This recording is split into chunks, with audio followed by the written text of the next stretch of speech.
Pako Aristik Getariako arrantzaleak izan ditu bidelagun, Ni eta gu 7. uina poema liburua ontzeko. Idazleak 7. poema bilduma du.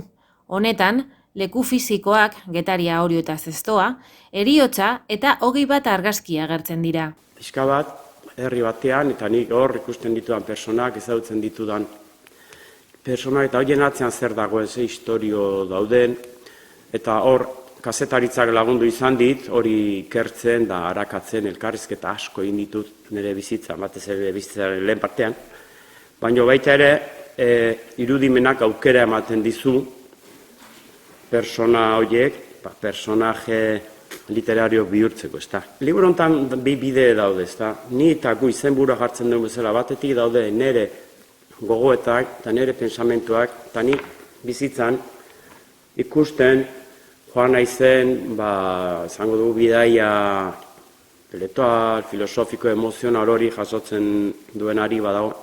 Eta gero dago, gu hori osatzen duen jendeari buruzko poema sorta bat. Batzuk beren izen propioekin agertzen direnak, inkluso argazkiekin ere bai, eta beste batzuek, nik asmatu ditudan beste izen batzuekin, ezta. Hildakoa daude, baina ez bakarrik personak, hildako edo hiltze bidean dauden ofizioak edo agertzen dira, bizitzeko modu bat, egoteko modu bat ere, hiltzen edo aldatzen ari da, gaur egun pandemiarekin izugarri, baita ere teknologiekin eta nola ibiltzen garen mundua, nola herri batea joaten garenean, herri horri nola begiratzen dugun, hori guzti aldatzen ari da. Bizka liburu honetan hori jaso izan dut, triangelu batean bezala mugitzen da, liburu hau fisikoki, eta triangelu hori da Zestoa, Getaria eta Orio.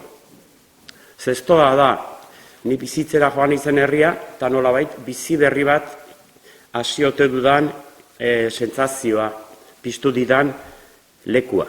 Ilusio berria eta jende berria ezagutzen, ohitura berriak, horrek dakarren zera guztia, ez? Barruan sortzen duen emozio hori.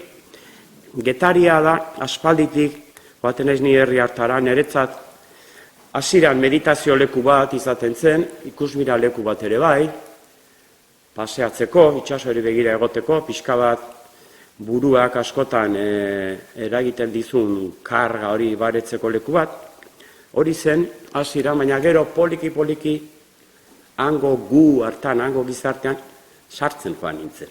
Eta eserita egoten ziren arrantzale batzuekin, haien ondoan eseritzen, eta kizer, eta ni errespetuz hasieran urrun jartzen nintzen, eta eurak hasi ziren artean niri deika, torrei honea gurekin, eta orduan sentitu nuen onartzen ninduta. Poliki-poliki joan nintzen, herrian sartzen, eta herri hortako historia batzuk jakiten, eta entzuten, eta hori guztia ere, liburua ekarrena izan dut.